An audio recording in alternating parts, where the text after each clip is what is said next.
Welcome to series explain the summer I turn pretty season 3 episode 4। Episode की शुरुआत होती है बेली के बर्थडे से। नॉर्मली ये हैप्पी मोमेंट होता है, लेकिन यहाँ एक उदासी का माहौल है। उसकी सडन एंगेजमेंट जेरिमा से हुई है और उसके क्लोज लोग अभी तक इस बात को एक्सेप्ट नहीं कर पा रहे हैं। लॉरेल, जो बेली की माँ है, बर्थडे के लिए अपनी ट्रेडिशन वाली पैनकेक ब्रेकफास्ट बनाती है, लेकिन एटमॉस्फेयर टेंशन से भरा हुआ है। बेली अपनी माँ से कहती है कि वो उसके साथ वेडिंग ड्रेस शॉपिंग चले, लेकिन लॉरेल सीधा मना कर देती है। ना वो गुस्सा होती है ना रोती है, बस आराम से कहती है कि वो उस डिसीजन को सपोर्ट नहीं कर सकती।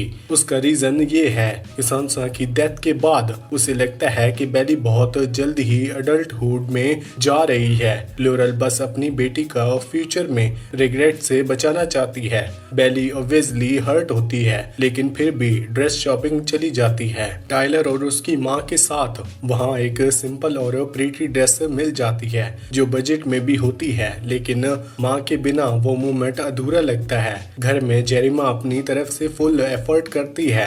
वो बेली के लिए ओरियो केक बनाता है और एक सिंबॉलिक गिफ्ट देता है, क्वाइजेंस बीच हाउस की, मतलब मैं तुम्हारे साथ फ्यूचर बनाना चाहता हूँ। वो लॉरेल को भी कन्विंस करने की कोशिश करता है, याद दिलाता है कि वो बेली को बचपन से जानता है और उसकी फीलिंग्स जेन्युइन है, लेकिन लॉरेल अपने स्टैंड पर रहती है। उसके लिए ये बात प्यार की नहीं है, बात है रिस्पॉन्सिबिलिटी और स्टेबिलिटी की। बेली और माँ के बीच आर्गुमेंट होता है। बेली कहती है कि वो अपनी माँ की गलतियों से बचने के लिए अपनी लाइफ कॉम्प्रोमाइज नहीं करेगी। गुस्से में वो घर से निकल जाती है, डिसाइड करती है कि चाहे अकेली ही सही वो अपने प्लान को आगे बढ़ाएगी। और फिर होता है एक बड़ा मूवमेंट, कॉर्नर वापस आ जाता है। चुपचाप एंट्री होती है उसकी। वो बेली को बताता है कि स्टीवन के एक्सीडेंट के बाद से वो मेस में है और जॉब भी छोड़ दी है और अब शायद लैब इंटर्नशिप करे या फिर स्टैनफोर्ड वापस जाए। बेली और कॉर्नेट के बीच ऑकवर्डनेस है, लेकिन कहीं ना कहीं पुरानी फीलिंग्स अभी भी जिंदा हैं। कुछ शॉर्ट कन्वर्सेशंस,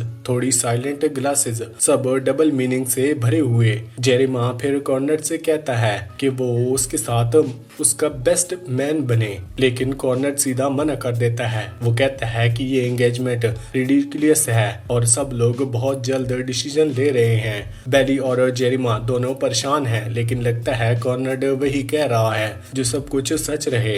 लेकिन एपिसोड के एंड तक कॉर्नेट का एक अलग साइड दिख जाता है। बेली को कमरे में अकेला रोता सुनता है। वो डिसाइड करता है कि उसे ये जगह छोड़ने के बजाय उसके लिए उसका फेवरेट बर्थडे ट्रीट बनेगा। वो किचन में उस मफिन्स देता है। तभी बेली जेरिमा को फ्यूचर के बारे में भेजा हुआ मैसेज पढ़ रही होती है। टाइमिंग परफेक्ट और दर्द भरी होती है। जब बेली उसे हक करके थैंक्स बोलती है, कॉर्नेट के चेहरे का इंप्रेशन पीस से बदल के छुपी हुई तकलीफ में बदल जाता है, जैसे सोच रहा हो मैंने क्या कर दिया। पता नहीं वो बेली को छोड़ने का रिग्रेट कर रहा है या फिर उसे रोकने का, लेकिन इतना क्लियर है वो अभी भी उसे बहुत केयर करता है।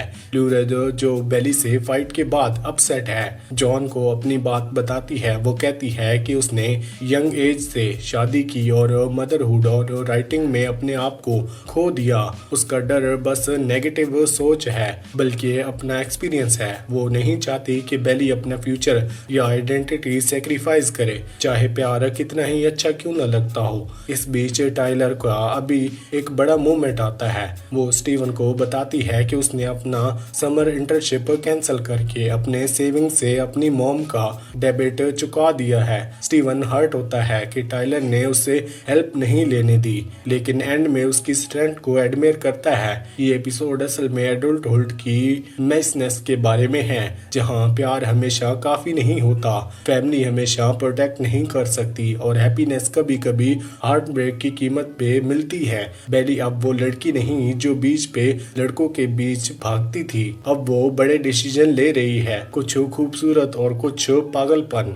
चाहे वो लॉरेल के कंट्रोल छोड़ छोड़ना हो या कॉर्नर का बेली को छोड़ना, हर कैरेक्टर किसी अपने को छोड़ रहा है। ये उम्मीद कि वो शायद और मजबूत वापस आए। एपिसोड 4 का थीम सिंपल है, अपने लोग चुनना, चाहे कन्फ्लिक्ट्स हो। जेरेमा बेली को चूज करता है, बेली अपने आप को चूज करती है। कॉर्नर शांति चूज करता है, चाहे दिल दुखता हो। वेडिंग पास आ रही है, इमोशंस का प्रेशर बढ़ रहा है। अब सवाल ये है, क्या बेली अपनी एंगेजमेंट पर डाउट करेगी?